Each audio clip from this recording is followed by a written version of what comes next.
आज बहुत इंपॉर्टेंट वाणी लेंगे हम। ये इतनी इंपॉर्टेंट वाणी है कि इस वाणी को समझने मात्र से आपको कबीर साहब के असली स्वरूप के बारे में पता चल जाएगा। ये जितने भी कबीर पंथ कबीर साहब के स्वरूप के नाम पे आपको भ्रमित करके बैठे हैं, इन सब का खुलासा आज हो जाएगा। जितने भी कबीर पंथी आपको कबीर साहब के शरीर से मोह लगवा के बैठे हैं, कोई उनकी मूर्तियां बना के पूजा करवा रहा है, कोई बोल रहा है कि वो सतलोक में सिंहासन के ऊपर बैठे हैं, कोई कहता है कि उनकी काली दाढ़ी है, लंबी टोपी है, कोई कहता है उनकी सफेद दाढ़ी है, लंबी टोपी है। सबके सब देह में ही उलझे हैं, लेकिन सच्चे शब्द को, सच्चे स्वरूप को कोई नहीं जान पा रहा है। तो आज का सत्संग हम कबीर साहब के असली स्वरूप के ऊपर करेंगे कि आखिर कबीर साहब का असली स्वरूप है क्या?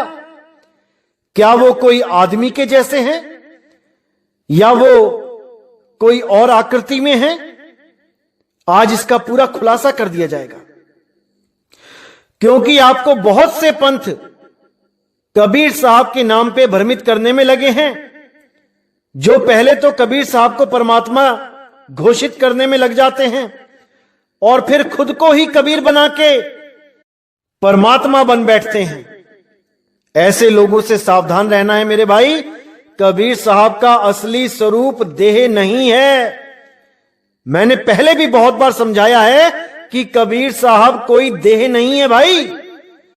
कबीर साहब विदेह पुरुष हैं, विदेह, जिसका कोई आकार नहीं होता, रूप रंग से न्यारा, लेकिन उसको निराकार भी ना समझे कोई, क्योंकि साकार और निराकार दोनों से परे शब्द स्वरूप है। शब्द का भी कोई आकार नहीं होता, लेकिन वो निराकार नहीं कहलाता, क्योंकि निराकार आकाश तत्व को कहा जाता है, ब्रह्म को कहा जाता है।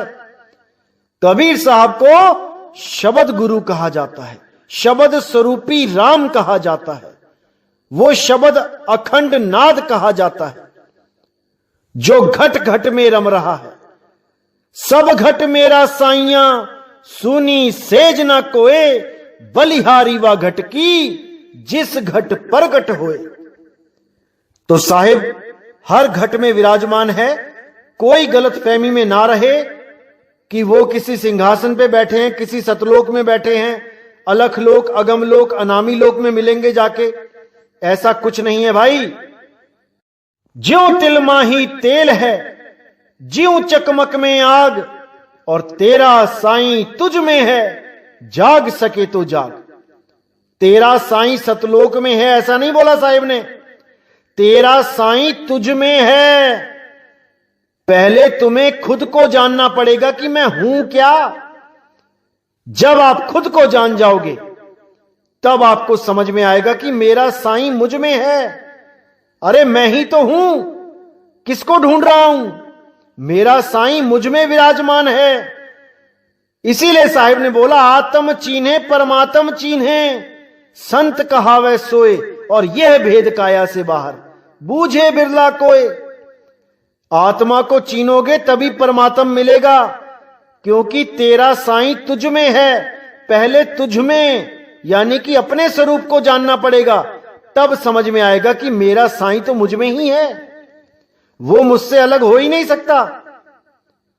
लेकिन ये भेद की बातें हैं भाई, ये समझ की बातें हैं, इनको समझना पड़ता है। तो आज का सत्संग हम उस अनमोल वाणी पे करेंगे जिसको समझने के बाद आपके सारे भ्रम के पर्दे खत्म हो जाएंगे कि कबीर साहब का असल में रूप क्या है, कबीर साहब का असल में नाम क्या है। बहुत इंपॉर्टेंट सत्संग है, आपने पूरा विचार करना है, पूरा विवेक लगा देना है इस वाणी को समझने में। तो क्या कहती है वाणी? नहीं कबीर नहीं धर्मदासा, अक्षर एक सकल घटवासा। सत्य पुरुष वाही सो कहिए, आदि अंत अक्षर गह रहिए।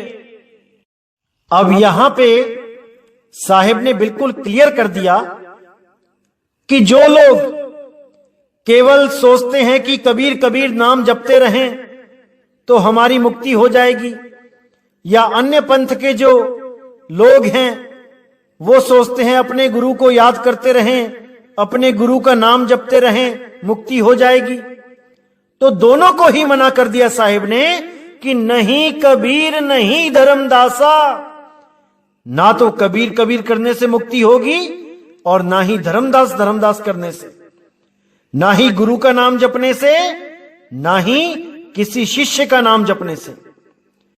इसीलिए साहिब ने यहां पे गुरु और शिष्य के शरीर का भेद ही खत्म कर दिया कि ना तो गुरु के शरीर को परमात्मा मानो और ना ही शिष्य के शरीर को।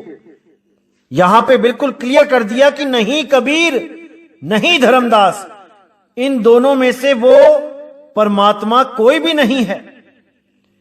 शरीर परमात्मा नहीं है तो क्या है परमात्मा? साफ बोल दिया कि अक्षर एक सकल घटवासा, यानी वो एक अखंड अक्षर, अक्षर यानी अविनाशी, वो एक अखंड नाम जो सकल घटों में विराजमान है, वही परमात्मा है। क्योंकि बहुत से ऐसे अधूरे गुरु हैं जो आपको कबीर साहब के सिद्धांत के बारे में बताते बताते कबीर साहब की देह के पीछे लगवा देते हैं, कबीर साहब की देह को ही परमात्मा घोषित कर देते हैं।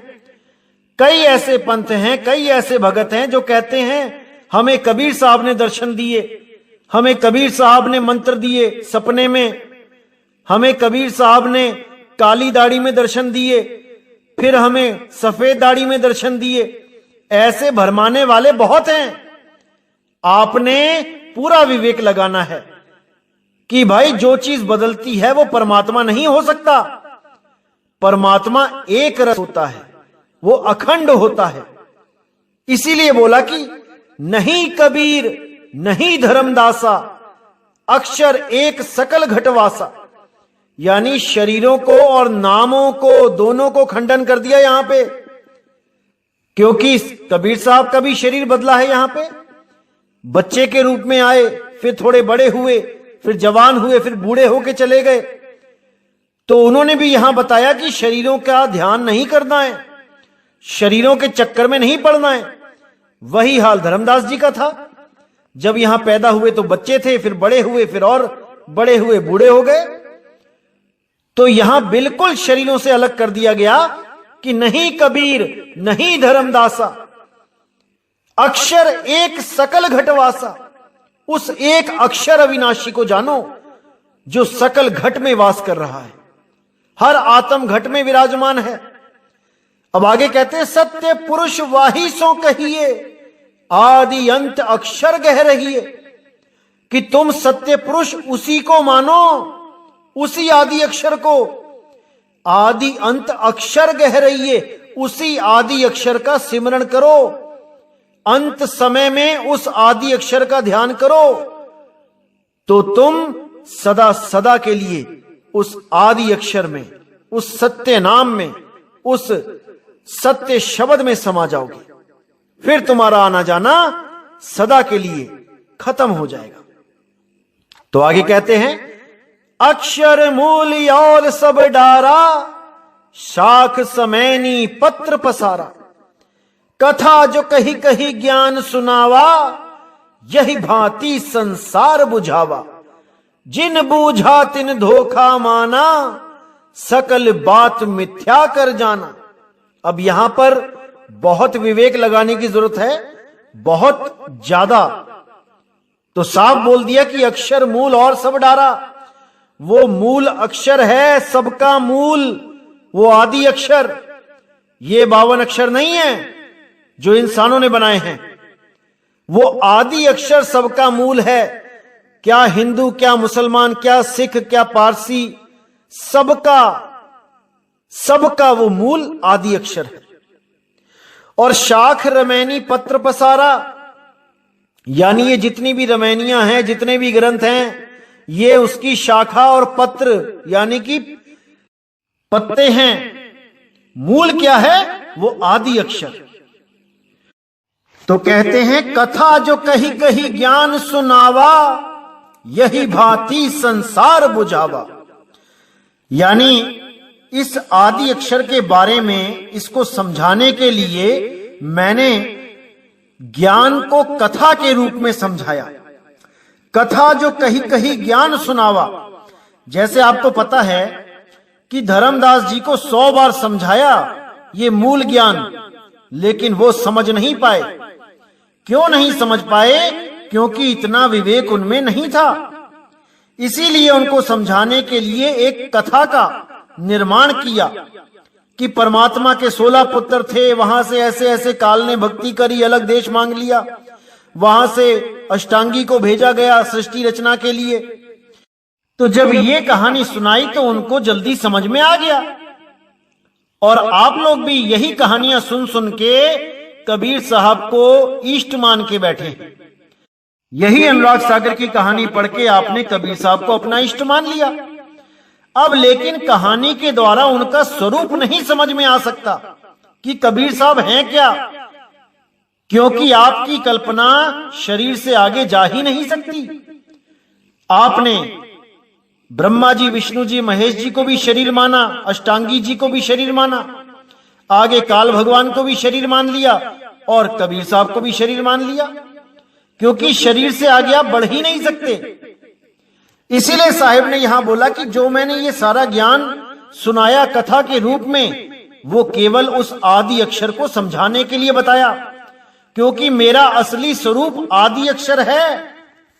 मेरा स्वरूप देह स्वरूप नहीं है। देह तो मैं धारण करके आता हूं तुम लोगों को समझाने के लिए, और जब तुमको समझा के मैं चला जाता हूं तो मैं फिर से उस विदेही स्वरूप में आ जाता हूं, जिसको अखंड नाद सार शब्द बोला गया है, जिसको शब्द गुरु बोला गया है। उसी के लिए साहिब ने बोला हम हैं शब्द, शब्द हम माही, और हमसे भिन्न और कछु नहीं, कि मेरा असली स्वरूप शब्द है और देह तो केवल तुम्हें समझाने के लिए धारण की जाती है। असल में मैं विदेही हूं, विदेही। तो इसी के लिए बोला कथा जो कही कही ज्ञान सुनावा, यही भांति संसार बुझावा। यानी सारे संसार को मैं कथा सुना सुना के ज्ञान समझाता हूं, लेकिन जिसको मूल ज्ञान समझ में आ जाता है वो समझ जाता है कि ये कहानियां केवल एक धोखा है। मतलब कि केवल हमें वस्तु के बारे में समझाने के लिए, उस निज नाम के बारे में समझाने के लिए ये एक कहानी मात्र है, असल कुछ और है। इसीलिए बोला कि जिन बूझा तिन धोखा माना, सकल बात मिथ्या कर जाना। कि जिसने उस मूल ज्ञान को समझ लिया वो समझ जाता है कि ये जितना भी ये कहानी ज्ञान सुनाया जा रहा है, जिसको पवित्र ज्ञान बोला है, क्योंकि अपवित्र तो ये भी नहीं है। ये भी बड़े तगड़े भाग हों, बहुत उच्च भाग हों तो समझ में आता है, नहीं तो ये भी समझ में नहीं आता। इसलिए साहिब ने बोला था पवित्र ज्ञान तुम जग में भाखो, मूल ज्ञान गुप्त कर राखो।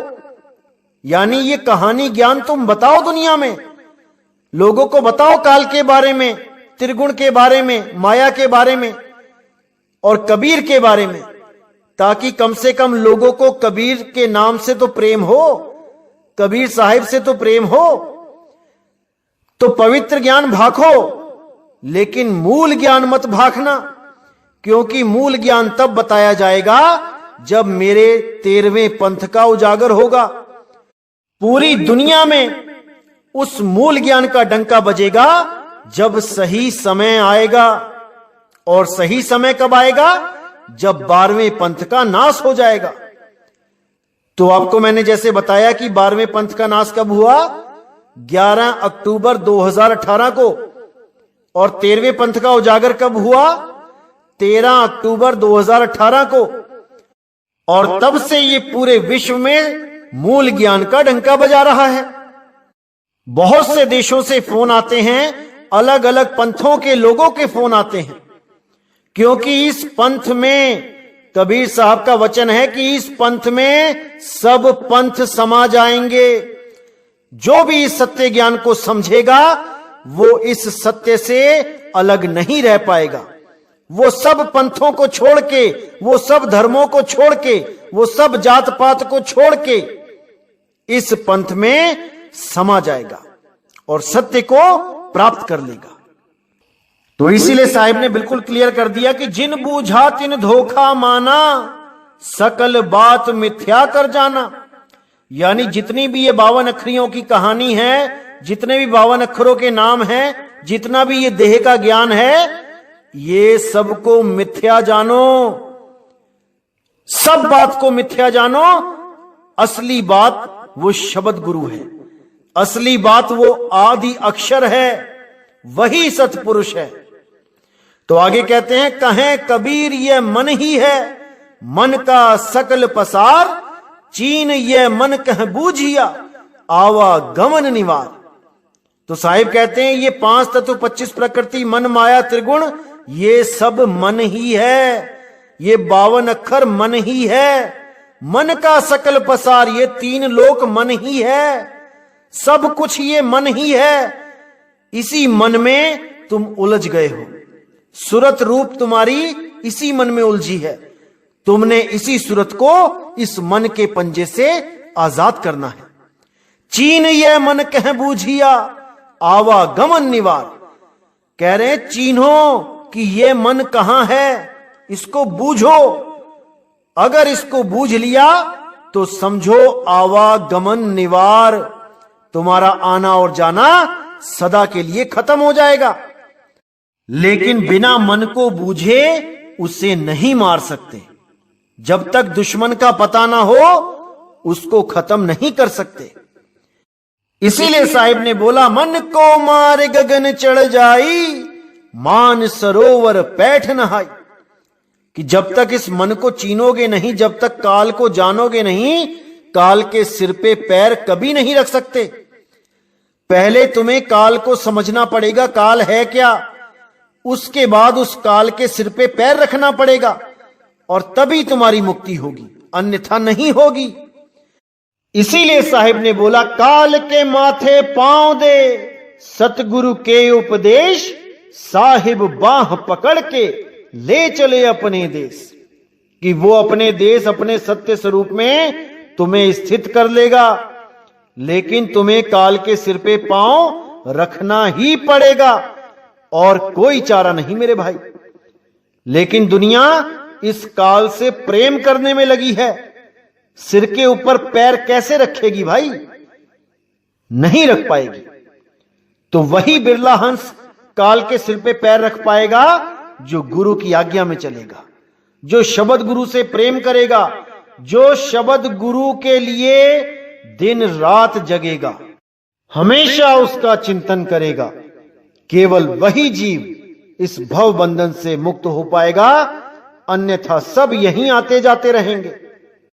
इसलिए मेरे भाई, केवल और केवल शब्द गुरु की शरण में आ जाओ, केवल उस बंदी छोड़ की शरण में जाओ, तब बात बनेगी मेरे भाई, तब बात बनेगी। इसीलिए साहिब ने बोला, देही को सतगुरु कहे, यह है धूंधर ज्ञान, 4 दाग आवे नहीं, वाको सतगुरु जान।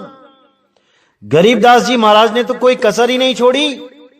क्या कहते हैं वाणी में, गरीब दादू का पिंजर पड़या और नानक की देह, इनमें सतगुरु कौन सा, हमको बड़ा संदेह। यानी जो भी संत महात्मा इस दुनिया में आए वो अपनी देह को त्याग के चले गए। अब देह तो ऐसे पड़ी है वहां पे, 5 तत्वों की जो देह है, जैसे एक पिंजड़ा पड़ा है और उस पिंजड़े में जो तोता है वो अपने निज स्वरूप को, अपने निज नाम को, अपने निज धाम को चला गया। अब जो वहां पे शरीर पड़े हैं, अब किसको सतगुरु बोलूं? कौन से शरीर को सतगुरु बोलूं? इसीलिए यहां गुरुओं की देह से बिल्कुल अलग कर दिया गरीबदास जी महाराज ने कि गरीब दादू का पिंजर पड़या और नानक की देह, इनमें सतगुरु कौन सा, हमको बड़ा संदेह। यानी वो शब्द गुरु तो अपने आप में लीन हो गया और यहां पर देह रूपी जो 5 तत्व का पिंजड़ा था वो पड़ा रह गया। इसीलिए सब संतों ने चीख चीख के समझाया कि मेरे भाई, देह के चक्कर में मत पड़ो, शरीरों के चक्कर में मत पड़ो, शब्द गुरु की खोज करो, शब्द गुरु को जानो। देह गुरु धारण करना जरूरी है, लेकिन वो अपनी देह से ना जोड़े, वो इस आस में ना लगाए कि मैं लेने आऊंगा अंत समय में। ये महा अज्ञान है। देही गुरु ऐसा होना चाहिए जो शब्द के साथ जोड़े, आपकी सूरत को शब्द में लीन करना सिखाए, तब समझ आना कि आपको सतगुरु मिल गया। अब आपको जन्म मरण में डालने वाला कोई पैदा नहीं हो सकता। इसीलिए गरीबदास जी ने फिर बोला, गरीब तीरथ व्रत करे क्या होई, कर्म कांड व्यवहारा, आत्म राम नहीं सुमरिया, बिसरे सिरजनहारा। बिल्कुल क्लियर कर दिया कि जिन भी तीर्थ व्रत कर्म कांड में हम फंसे हुए हैं उनसे हमारा कल्याण नहीं होगा। आज देखिए, कोरोना की वजह से सारे तीर्थ सूने पड़े हैं, एक आदमी नहीं उस तीर्थ पे जाने वाला। तो वो तीर्थ महान है या जो हम लोग वहां भीड़ लगा देते हैं और उसे एक मेले का रूप दे देते हैं, हम लोग महान हैं। इसीलिए साहिब ने बोला, तीर्थ बड़ा कि तीर्थ का दास। अरे तीर्थ का दास बड़ा है जो किसी भी जगह को तीर्थ बना सकता है। एक छोटा सा मंदिर अगर वहां पे किसी की मन्नत पूरी हो जाए, वो पूरे शहर में हल्ला मचा सकता है कि इस मंदिर में कुछ मांगो तो यहां पे सब कुछ मिलेगा। देखते ही देखते पूरा शहर वहां खड़ा हो जाएगा। वो छोटा सा मंदिर जो कल का बना है उसको तीर्थ घोषित कर दिया जाएगा। वहां इतनी लंबी लाइनें लग जाएंगी कि पूरा दिन आपका नंबर नहीं आएगा। ये सब केवल आपकी वजह से, आप वहां जाते हो इसलिए वो स्थान और महान हो जाते हैं, नहीं तो वैसे ही सूने पड़े हैं, कोई नहीं देख रहा उनको। इसीलिए साहिब ने अच्छी तरह समझाया कि ईमन बड़ा की जेही मन माना, राम बड़ा की राम ही जाना, भ्रम भ्रम कबीरा फिरे उदास, तीर्थ बड़ा की तीर्थ का दास। उन्होंने तीर्थ की बढ़ाई कभी नहीं कही, उन्होंने तीर्थ के दास की बढ़ाई करी है, क्योंकि तीर्थ का दास चेतन है, वो चेतन है, वो अपने आप को समझ नहीं रहा है, वो अपने आप को जान नहीं पा रहा है, इसलिए भटका खा रहा है। तो गरीबदास जी यहां पे साफ कहते हैं कि आत्म राम नहीं सुमरिया, बिसरे सिरजनहारा। कि तीर्थ में जाते रहे, कर्मकांड करते रहे, दिए जलाते रहे देसी घी के, मूर्तियों की पूजा करते रहे, कैलेंडर पूजते रहे, फोटो पूजते रहे, लेकिन आत्म राम को भूल गए। उस आत्म राम की सुध नहीं रही, उस सिरजनहार को बिसर गए। इसी बात को कबीर साहब ने भी समझाया कि आत्म ज्ञान बिना नर भटके, कभी मथुरा कभी काशी, जल में मीन प्यासी, मोहे देखत आवे हासी। यही चीज नानक साहब ने बोली कि आत्म में राम, राम में आत्म, चीनस गुरु बिचारा। इसीलिए कबीर साहब ने बोला, तेरा साईं तुझ में है, जाग सके तो जाग। कि तेरा साईं कहीं बाहर नहीं है जो किसी तीर्थ मूर्त में ढूंढ रहा है कि घी की जोत जगा रहा है, घी के दिए जगा रहा है, सोच रहा है परमात्मा घी से खुश हो जाएगा, घी जलाने से। अरे नहीं भाई, परमात्मा आपके भाव देखता है। आपके भाव कैसे हैं? गरीबदास जी ने तो यहां तक कह दिया, गरीब ब्रह्म कहो अविगत कहो, कर्ता कहो करीम, कादर बेपरवाह है, रमता राम रहीम। यहां गरीबदास जी साफ कहते हैं कि ब्रह्म कहो अविगत कहो, कर्ता कहो करीम, उस परमात्मा को आप किसी भी नाम से पुकारो, उससे कोई फर्क नहीं पड़ता। आप चाहे उसको राम कहो, चाहे कृष्ण कहो, चाहे हनुमान कहो, चाहे अल्लाह कहो, चाहे वाहेगुरु कहो, इससे कोई फर्क नहीं पड़ता। चाहे जीसस कहो, चाहे बुद्ध कहो, चाहे जैन कहो, इससे कोई फर्क नहीं पड़ता। उसको इससे कोई मतलब नहीं। वो तो सब पे दयाल है, सबको ताकत दे रहा है, सबको पानी खाना सब दे रहा है, सब कुछ सबको मिल रहा है। वो कभी किसी में भेदभाव नहीं करता। आज हम सोचते हैं कि हमारे देश में केवल हिंदू रहें, मुसलमान भाग जाएं, या मुसलमान सोचते हैं कि हमारा देश मुस्लिम राज्य घोषित हो जाए, हिंदू भाग जाएं। अरे इससे कोई फर्क नहीं पड़ता उसको कि कौन कहां पे है, कितनी आबादी में है, कौन सा देश, कौन सा राज्य, कौन से धर्म से लिंक है। वो तो सबको एक दृष्टि से देखता है। अगर अल्लाह केवल मुसलमानों का होता तो क्या एक भी हिंदू, एक भी क्रिश्चियन इस दुनिया में जी पाता? क्या कोई भी सरवाइव कर पाता इस दुनिया में? अगर अल्लाह केवल मुसलमानों का होता, अगर भगवान राम केवल हिंदुओं के होते, तो क्या कोई मुसलमान, कोई ईसाई, कोई जैनी टिक पाता इस दुनिया में? क्या वो सबको खत्म नहीं कर सकते थे? जो ये सारा बीड़ा आपने उठा लिया है कि हम हिंदुओं को खत्म कर देंगे, हमें 15 मिनट की मोहलत मिल जाए, या हिंदू कह रहे हैं हम मुसलमानों को काट के रख देंगे, हमें सरकार थोड़ी देर के लिए छूट दे दे। अरे मेरे भाई, हम यहां पे जीने आए हैं, बंदगी करने आए हैं। हमें ये मानुष चोला इसलिए दिया गया है ताकि हम इस चोले में रह के उस परम पिता परमात्मा को प्राप्त कर सकें, उस अल्लाह को, उस वाहेगुरु को प्राप्त कर सकें, ना कि अपने ही द्वारा बनाए गए चंद अक्षरों का सहारा लेके उसके नाम पे लड़ते रहें। अरे जब इंसान को पढ़ना लिखना भी नहीं आता था, कोई अक्षर नहीं था इस दुनिया में, कोई भाषा नहीं थी, तब कहां थे तुम्हारे धर्म, कहां थे तुम्हारे भगवानों के नाम, कहां थे तुम्हारे अल्लाह वाहेगुरु के नाम? ये नाम इंसान ने बनाए हैं, समझ जाओ इस बात को। इंसानों ने अक्षरों की खोज करी, अक्षरों के द्वारा ही अक्षरों को जोड़ जोड़ के शब्द बनाए गए, शब्दों से ही दुनिया भर के नाम बनाए गए, धर्मों के नाम, जात के नाम, आदमी औरत के नाम, जानवरों के नाम, पेड़ पौधों के नाम, ये सब इंसानों ने बनाए हैं। और इन्हीं नामों के चक्कर में आज ये अपने ही भाइयों का दुश्मन हो गया है।